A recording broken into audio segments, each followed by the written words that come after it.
પુષ્પાબેન વીરપુરની અંદર એક સ્કીમ દ્વારા છેતરપિંડી કરવામાં આવી છે. કોણ હતું, ક્યાં નામથી આવતી હતી અને શું છે વિગત?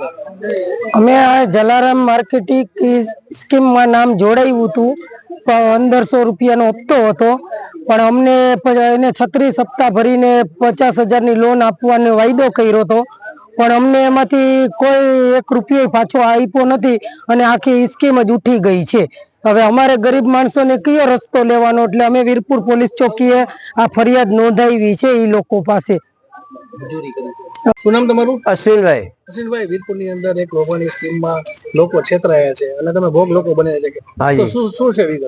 હવે વિગતમાં એવું છે કે વીરપુર જલારામ માર્કેટ સંચાલિત આ લોભામણી સ્કીમ આશરે મહિને 1000 રૂપિયા અને 1500 રૂપિયાની જેવી મોટી રકમ ભરપાઈ કરી અને ઘણા બધા લોકો આર્થિક રીતે પછાત હોય એ આ લોભામણી સ્કીમમાં જોઈન્ટ થયા છે.